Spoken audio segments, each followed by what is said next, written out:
Hi అండి, అందరికీ good morning. గుత్తి వంకాయ ఫ్రై అంటే ఎంతమందికి ఇష్టం కామెంట్ చేయండి. మేము వచ్చేసి ఈరోజు పప్పు అండ్ గుత్తి వంకాయ ఫ్రై చేస్తున్నానండి. మా బాబుకి లంచ్ బాక్స్లోకి పప్పు అయితే ఒకవైపు పెట్టేసుకున్నాను. గుత్తి వంకాయ ఫ్రైకి వచ్చేసి ఇప్పుడు బాండీ పెట్టేసి ఆయిల్, తిరగమాత గింజలు, కొంచెం కరివేపాకు వేసి కొంచెం దోరగా అయితే వేగనివ్వాలండి. దాని తర్వాత మనం పుచ్చులు లేకుండా చూసుకొని గుత్తి వంకాయలు ఇలా వీడియోలో చూపించినట్టయితే కట్ చేసేసుకుని దాంట్లో నేను సాల్ట్ వచ్చేసి స్టఫింగ్లా కొంచెం కొంచెం అయితే పెట్టేసుకుంటానండి. ఎందుకంటే దాని తర్వాత అయితే కలవు, అందుకని చెప్పేసి నేను ఫస్టే పెట్టేసుకున్నాను స్టఫింగ్ లాగా. దాని తర్వాత దాంట్లో కొంచెం పసుపు వేసేసి మూత అయితే పెట్టేసుకోవాలండి. ఒక 5 నిమిషాల తర్వాత ఓపెన్ చేసి ఇలా కలుపుకోవాలి. వీడియోలో చూపించినట్టు కలుపుకుంటూ ఉండాలి చిన్నగా, లేదంటే ఆ ముక్కలు అనేవి విరిగిపోతాయి అనమాట. చాలా చిన్నగా చూసుకొని కలుపుకోవాలి వీడియోలో చూపించినట్టు.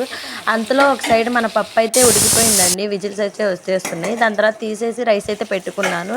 అంతలో ఈ వంకాయలు కూడా మగ్గిపోయినాయి అనమాట. మా బాబు వచ్చేసి ఫీవర్ వచ్చిన తర్వాత నిన్నటి నుంచే స్కూల్కి వెళ్తున్నాడు కదా, అందుకే నిన్నైతే లంచ్ ఏం కట్టలేదు, మధ్యాహ్నం నుంచి తీసుకొచ్చేసాం.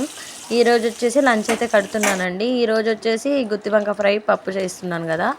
ఇంతకీ కారప్పొడి వచ్చేసి నేను ఇంట్లో ప్రిపేర్ చేశానండి. పుట్నాల పప్పు, కారం, ఉప్పు, కొంచెం వెల్లుల్లి అండ్ కొంచెం జీలకర్ర వేసి పౌడర్లా చేసుకొని దీంట్లో అయితే వేసుకున్నాను. ఫైనల్ లుక్ అయితే ఇదండి, చాలా టేస్టీ ఉంటుంది.